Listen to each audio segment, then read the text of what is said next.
Welcome to the Lakers Fast Break Spotlight on Lakerholics Weekend. My guests are Michael H. and LakerTom. We have a short show. My fault. I got a lot to do today. Taking my kid to School of Rock in about half hour, 45 minutes. So I wanted to veer away from trades and stuff. It seems like we're gonna have to wait till after the 6th or maybe the 7th if they decide to not trade Lauri Markkanen next year at all. Kind of like what we did with Vando last summer when we signed him after the last possible day, so that the window closes before the trade deadline, after the trade deadline, and it basically guarantees you get a year of the player. They can play. It's essentially a no trade agreement. It's not a clause. It's basically a, hey, we won't get rid of you. We like you enough. And if Lauri Markkanen doesn't move, I don't see. It basically comes down to Portland as the only team that might dump assets this summer. I know that they're looking for 2 first-round draft picks. I don't think the Lakers want to give out 2 first-round draft picks. Portland is delusional. Yes. I don't know. For years, I have wondered what that plan is or was or could be. It doesn't make sense to me, and I'm just a fan. So I have a hard time understanding what the professionals are talking about behind office doors over in the Rose Garden or whatever it's called these days. It's like they're trying to. I feel like they're trying to do what Indiana did really well, but Indiana found core pieces that they just never let go. Miles Turner was a core piece that everybody was like, they're going to trade him this year. They're going to trade him this year. They're going to trade him this year. They're going to trade him this year. And they never traded him. He might retire a Pacer for all we know. And I'm not saying they built around Miles Turner, but they got players in place that made sense for a team that made sense. And I just don't see that with Portland. Well, the thing about the Trailblazers is last year when Dame wanted out, yep, everybody was looking at Grant's contract going, they're going to have to pay to get rid of that because it's a bad contract. It was a please don't go. It was a please don't go Dame contract, Sure, I won't disagree with that. And he now instead of paying, they're trying to get people to pay for their mistake. Yeah. And nobody's going to do it. Not the Lakers, not anybody. That's why it's good to wait on him because at some point they're going to they'll want to get rid of him. And they're going to have to just dump his salary. I mean, I don't know. In a world where Rudy Gobert got the haul that he got, I just saw Joe's comment too, and I went and saw Dweezil's Apple last night, and they brought out a anyway. I'm not gonna. It was hilarious. It was great. Anyway,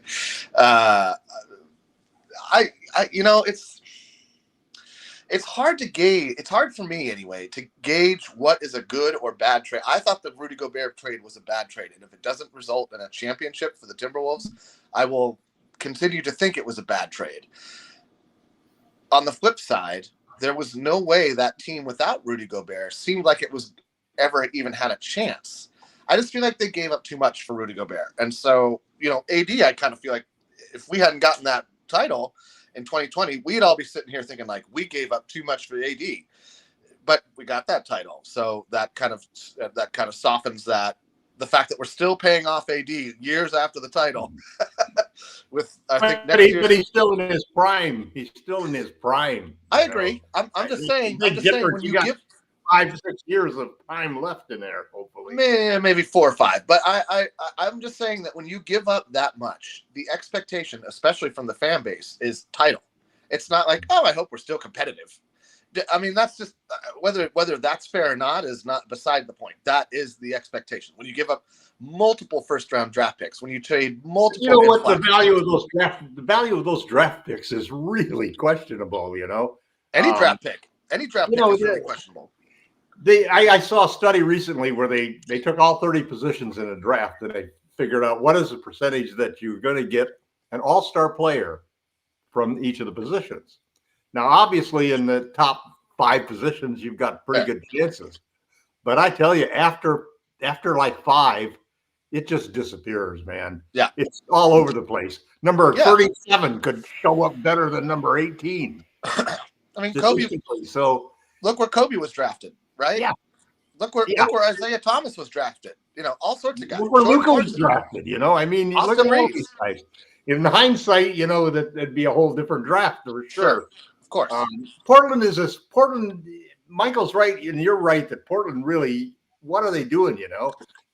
Their biggest problem right now is that, and it's their biggest strength is that they don't have to do anything. Yeah, that means they do nothing. To a certain extent, it's the Jamie Sweet formula. What? Let's root for a team that rarely does anything, and then let's predict that they'll do nothing. Just keep putting words in my mouth, LT. Just keep putting words in my mouth. I really here's what I find interesting about Portland, though. They're the way that the new CBA has affected everybody's situation. They're taking advantage of that, and they're basically saying, "We can wait till December." Now, any of you teams that want to improve, if you can wait till December, January, or February, we're glad to deal with it. We're going to hold our price for now because we don't hold their price not to. The only reason they have to do that is playing time for these young kids that they got. They don't even have to worry about that. They can. So this is how I look at the scenario. Because in the new CBA, one of the things that's almost never talked about, or at least that I ever hear anybody talk about, is that there's all these, everybody talks about the penalties for the second apron, first apron, second apron, what tools could you use? Nobody or everybody kind of glosses over the fact that there is also a salary floor. You cannot go into the regular season below the salary floor. I don't know. You used to be able to do that until I don't know what the penalty. I don't know what the penalty for that is. Do you forfeit games or whatever? I don't know how do you enforce that? But the fact of the matter is, you pay money to the league up to the salary floor. That's what you do. Is that the real penalty? That's the penalty. Oh, that's nothing then. Actually, well, it is because you can be giving that to a player, So you don't want to waste that. I mean, that's actually the biggest problem with trades and things like that. I don't see it as being the biggest problem. I don't see being the new CBA. I see the play-in game as being the bigger problem.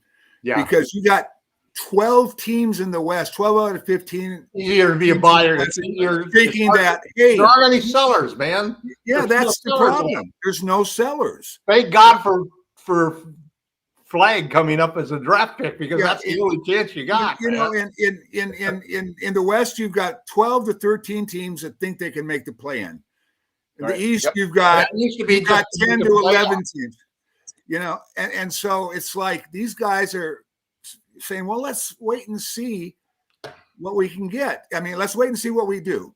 Yeah. So that's why waiting until later in the season, waiting until closer to the trade deadline, these teams are going to looking at saying, okay, well, you took 4 sellers and turned them into potential buyers. Yeah. So just wait, not even buyers, just wait and seers. They don't. Yeah. There's no time. Jamie Sweet, man. There's no clock, right? The clock of a fan impatience is not like a clock that any GM gives a flying fig about. Do you know what I mean? They're like, oh, you're impatient about me not making a trade. And you look at some of the trades that were made. I mean, Bridges is a really good player. He's not an all-star. No, got 5 first-round picks for him. Yep. A big swap and a second. Yep. No, they got a haul. And the reason why they got that was because there's no merchandise on the market. The other thing too is that you'll notice that the moves that are getting made now are moves where the team has really said, okay, this is the guy we're going to go all in for. Yeah. This is the guy we're going to pay for. And that's something, as I've always put out, that Rob Pelinka just doesn't have the balls to do. Well, I disagree with that. So I think that this is because you've mentioned that a couple of times, and I've been thinking about that, and I agree. Listen, I am no Rob Pelinka defender. We could do a whole show on how I don't understand how he defined the market for Max Christie before anyone else defined the market for Max Christie. Did you know that Max Christie was a restricted free agent, that we could have simply matched any offer that came down the pike for him? Instead of doing that, we well, it's because they want to trade him. They want a trading chip for January. We'll see. I don't know what Max. I don't They're know. going to put him out there and turn him into a trading chip. That's the best move they can make. That's maybe that might be the best move. That might be the best scenario for Max Christie. I mean, I was arguing with one of our fans who emails us all the time. His name is Rodell. If you're watching, Rodell, hope you're doing well. And he was like, I was like, looking at the players that took the vet minimum: Tyus Jones, Gary Trent Jr., Drummond. I can't think of others off the top of my head. Would you rather have one of them than? I would rather have any one of those guys than Max Christie. Any one of those guys, I would rather have than Max Christie. Well, you first got to be willing to give up a couple picks to get a slot to put him into. We can't sign anybody or do anything right now. And I'm not even saying. And you could have even maybe had Max Christie as well. If you had gotten to the point, you could have said, like, F it, we're gonna send out 2 second rounders to get rid of Cam or Wood or whoever. Like, we're gonna free up the roster spot. We'd rather have Drummond. We'd rather have Gary Trent Jr. We'd rather have Tyus Jones. Any one of those three fills a need for the Lakers. Yeah. I mean, Andre Drummond is maybe not the bruising center everybody imagined, but he's one of the elite. He's better than what we got right now, backing up AD. He is still an elite rebounder, and that's not going to change anytime soon. So that's a valuable skill in the modern NBA, and it's actually a weakness for our team that none of the players making vet minimums addresses. So that, I mean, but we don't. I don't want to. Pelinka has just really. But where I would crapped in the bed, and now it's almost like taking the political statement of crapping in the bed. And now the only question is he going to roll around in it or not? So this is my point that I'm getting to in a roundabout way. He did have a player. They did have a player. It was Anthony Davis. We burned the majority of our assets, the majority of our tradable assets 3-4 years ago. The number's going to elude me right now. 4 years ago on AD. Just like the Knicks burned. It was a good trade. Just like the Knicks burned the majority of their trade. It was one of those trades where we said we're going to get this guy and we'll pay whatever it takes. But that's what I'm saying. Those are the moves that transform teams, man. But this is what I'm saying. We can't expect those moves every summer. The Lakers simply don't have the assets to make. We've only got one of those moves so far. Here's my deal. Here's my deal with the whole thing is there's nobody on the market worth giving up a ton of stuff for. I mean, there might be down the road, but right now, I mean, Jeremy Grant is Jeremy Grant. He's smaller than Rui. He's smaller than Vando. He can't rebound worth a damn. He is a quality defender. Offensively, he scored 20 points a game on a bad team. On a bad team, right? And that's his whole career has been mostly on bad teams. But he is a volume 3-point shooter. Has athleticism to defend. 5 to 6. And he plays a position that allows LeBron to play the floor. 5 to 6 3-pointers a game does not make you a volume 3-point shooter. Rui took 4 as a starter. That's fair. Okay, we'll get Rui to get 1 more 3. Now he's a volume shooter. That's fair. That's fair. I wouldn't give up 3 players for Grant. That's where I'm at. I don't see the smartness in giving up 3 players for Grant at this point. I feel like because of what the Lakers have to actually ship out, and once you trade those 2 draft picks that take you to the end of when you can trade draft picks, you're now left with the draft pick you get 2 years later, right? Every time. And so this is my point, is that you're seeing teams hold on to really good players for what amounts to the AD Hall, the Bridges Hall, the Gobert Hall, and so forth. If you want one of those players, you need to accumulate those type of assets. Now, if that means we trade good players for picks and not many players back, then so be it. And that might be the strategy the Lakers might need to switch around and embrace. I'm not talking about 7 guys for Zach LaVine. I'm talking about, somebody that San Antonio wants, somebody that OKC wants, whoever it is. If they want Vando and they're willing to accept him into some cap space, maybe send us an expiring contract and a 1st-round pick, that's great. Then you can start to accumulate these tools that the modern NBA requires you You're not going to get it. We're not going to be able to accumulate those tools because we're a win now team. It's just not going to happen. Well, I don't know. What we're talking about accumulating is getting to 3 picks. OKC I think 19 picks, man. 3 picks is not enough to get marketing. 4 picks isn't enough. And I'm not talking. And that's why we're not in the market. I agree. We're not. But I do think that the thing is that let's take a look at Portland. After I've been looking at the Portland and thinking about the Lakers situation, I don't think that they're going after the right guy at Portland. I think that who are they even Simons is the guy that they should be going after. He's the guy point shooter.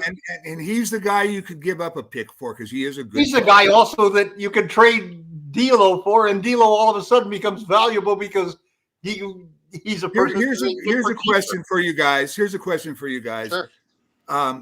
Everybody's talking. Yeah, it's obvious that D'Lo's been the guy we wanted to trade. Yes. Okay. My question is whether or not we agree whether that's the smartest thing to do. Yeah, but who in the hell are they going to replace him with? How do you replace him? Especially now? This team is This is the problem with the Lakers. There's not just a public perception that they're stuck. There's an internal GM NBA position that nobody needs to help them. Yeah. Nobody needs to help them for 1 or 2 draft picks and some garbage players. And I don't mean to say garbage players. I take that back. Well, the problem is that we're not offering that second pick. Every time we talk about these deals that we don't make, everybody forgets to realize that Rob is not offering what would give the deal go. I agree. And this is because I honestly believe this is because then you're limited to, okay, well, we can't really make a move next year because we can't trade next year's pick until draft day. So now we got to wait 2 years to get one tradable draft pick. Then in December and January, you got to realize that summer is when really the big changes made. So we ought to save the picks for next summer because we'll have one more pick to offer. But that's what they always do, Tom. And I know. That's the old. This is why I predict they do nothing. Kick the ball down the road, This is why I keep predicting they'll do nothing. It's not because I don't want them to do nothing. It's because it's in logic and empirical evidence. And just hey, listen, if I was putting money on predictions, I'd probably bet a lot more money on your predictions than mine. And you'd be smart to do so. All right, listen. I'm going to try to move it along. So listen, what do you think about trading for Simons? I mean, I don't know that they're going to move. The kid can score at all 3 levels. He's a 40% 3-point shooter on 9 attempts per game. That's why I don't think he's 6'3", but he's got a 6'9.5" wingspan. I know, but Tom, all the reasons he's young. For every reason you're bringing up, that's why they're gonna wait for 3 to 4 draft picks. Well, they're not going to get 3 or 4, but if we gave him our 2 picks, we could get him. He's not a star. You don't need a star with LeBron. I don't know. What do you define as a star? I don't even think you need a star as LeBron. You need to improve the team's chances to win with AD and LeBron. And a guy that can get to the rim like he can, and the guy that can shoot the 3 like he can, helps break down the defense. And who's a point guard? Who's a point guard? Well, that's always been my problem with Steve. He's really a combo guard, but he's a combo. He's a small combo guard. His playmaking has improved dramatically. I don't need for his playmaking to be great. D'Lo's playmaking isn't great. D'Lo's not a great playmaker. Hey, I'll take 5 guys on the court who can distribute. Is much better than having one great playmaker. I'm not going to disagree with that, but I'm just saying that all these combo guards who average like 3 or 4 assists, if you have 2 or 3 other guys like Reeves averages 3 or 4 assists, D'Lo averages 3 or 4 assists. If you can get Rui, Vando, or one other player to average 3 or 4 assists, you've got a team that's sharing the ball. I don't need one guy to average 15 assists. That kind of model in the NBA, I actually think, is starting to die because of how defense is played. Well, it's easier to guard. It's easier to guard a team with only one guy. It's very predictable. It's very predictable. It's more dangerous to have 3 or 4 guys who can make the smart play. So that part for me is kind of inconsequential. Whether the guy averages 20 assists or 10, as long as their team is moving the ball correctly and they're. I think that they should go after Simons as exactly the kind of player that we need. But he's the exact type of player that Portland wants to keep because they need a guy like that. And this is the other thing. If you have they're ready to trade him, they're ready to trade him because the one thing you got to say about Portland is they really are going into a complete rebuild, man. When you look at a guy like Simons who's like 25 or 26, and they're ready to just cast him away because we're getting 18 and 20-year-olds. Oh, well, they have two 21-year-old guards already in the backcourt. That's their future. Yeah, they need minutes for those guards. Yeah, I mean, they're going to get minutes. This is the thing. Like, Simmons, they're going to play the starting five, and they're going to. Well, they also want to be in the Cooper Flag sweepstakes too. They want to be in the Cooper Flag sweepstakes. They want to win. They also want to show that they're the fan base that they can win now. And so I think that Portland's probably going to be a team. I don't think they're going to make a move this summer. I don't think there's really any impetus. I don't think anybody's going to wow them with the deal that they can't say no to. Right? That's the new bottom line for GMs. Is this a deal I cannot say no to? If the Lakers make a deal, who do you think the deal would be with? Because I don't. I mean, I'm thinking if you make a deal, I'm thinking Michael, go ahead. Michael, go ahead. I'm gonna have to think about that. I don't think there's a team. I think whoever the team that can feels like they can screw the Lakers the most, right, will be the one that makes the trade. Joe, I'd like to thank you for pointing out that. I've always loved situations like the Yankees used to have with the Kansas City Royals. Where they were like a minor league team of their own. The Lakers used to have some teams like Sacramento and other teams that they had it's really the GM relationships where you got a GM who's, Well, Rob certainly burned the Sacramento bridge, didn't he? Yeah. Anyway, there may not be a Laker tax, but there's definitely not teams trying to help the Lakers. That's for sure. No, there never is. I'd like to thank Joe Sorrell for pointing out that I never changed my name on the broadcast. So I'm not Jamie Sweet today. I'm actually Joe Glassford from Pop Culture Cosmos. All right, that's just in fun, Joe. I actually kind of enjoy Pop Culture Cosmos. All right, let's move it along. My last thing I wanted to bring up was I'm sure we've all seen it. The statue of Kobe and Gigi is absolutely beautiful. Especially the one with a photo of the four kids. I mean, that was just the whole family there in a family shot is just. It was really nice to see. It was a little bit heart-wrenching, to be honest. I got a little worked up, and I cannot wait to bring my kid to Staples, Crypto, whatever it's called. That I can't wait to bring my kid there and we can take a picture there and that's it. And I think it's the classiest statue since the Chick Hearn one. And if you haven't been to Staples, there's a really great Chick Hearn statue that you have to visit. The Shaq one's dope. The Magic one's dope. They're all cool.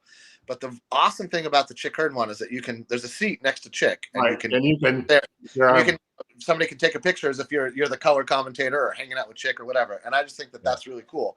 This is different in that it's beautiful. It's the most beautiful statue outside of Staples, and I really. When it's in color is such a dramatic difference too. All the other statues are like bronze. And it's This is they're actually colored like real people. It's absolutely gorgeous, and I was happy to see it. I love that they're doing the number thing that they're doing with all that. So if you're somebody who's going to see your first Laker game or have never been to Crypto for whatever reason, seeing the sparks or whatever else goes on there, make sure you stop by both the Chick Hearn statue because it's super cool and classy, and we all love Chick, but also stop by the Kobe and Gigi statue because it's beautiful. There was a great.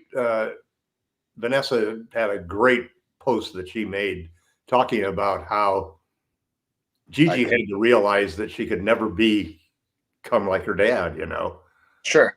And it's so striking because when you to me, all of these things seem to be coming together to just really push women's basketball to new levels. Caitlin Clark, the whole Kobe as a girl dad, and now the statue with Gigi there, and Team USA and all of the things that are happening in the WNBA. It's great to see for women's basketball. Oh yeah, and I remember once complaining to my wife that I was reading a story and it turned out to be a women's basketball story rather than a men's. And I was bitching about that, and she told me, she says, you're going to have granddaughters at some time, and you may really regret having said what you said. And I had to admit later after she reminded me about that I did. And I ended up coaching girls. And frankly, to tell you the truth, I think I maybe enjoyed coaching my granddaughters more than I did my grandson, which is weird. I mean, everybody's different. There's all sorts of reasons why things are happening. All right, we can go on and on about Rob and his ineptitude and Jeannie and her indecision in terms of not firing Rob and putting a real GM in place. I think Have you done the team yet? Huh? Have you decided who's the team that the Lakers are most likely to trade with if we had to trade? I'm going to say Washington. Good Washington, one. just because I think we'd take a swing at Valanciunas once he can get traded. And you could probably do. I think. When is that? Is that 60 days? Middle of December. It's mid-December at this point for him. Mid-December. It's going to be mid-December. So still the December 15th date rather than 60 days if it's early or something like that. So basically, when you say mid-December, because of all the points Michael made earlier about the lottery and how teams are, you might as well wait to see if you're going to maybe make the playoffs. Well, I always wondered why Valanciunas made the deal he did. If he knew that LeBron had. Because he has no look at well. And he knew that the MLE was $15 million. Why was he signing a 3-year, $10 million deal? Because he saw he has a smart agent. His agent saw the landscape of the NBA marketplace and was like, "We need to get what money we can get right now and worry about the rest later." Christian Wood's agent, same thing. I mean, he opted in almost immediately because they saw the big picture. I could understand it in Wood's situation, especially since his shot disappeared during the year. And it's health. But when LeBron is saying one of these three players will, and I'll take a cut so that you can give them the MLE. No, I mean it was smart for Washington, and it was the MLE is 3 years minimum. No, listen. You're talking about $45 million versus 30. This is a good one. This chick buried in a pea patch. I don't think he's buried in a pea patch, but it'd be funny if he was. All right, let's wrap it up here. Okay. My guess is Washington, and I guess my guess is for Valanciunas. And Michael, did you choose a team?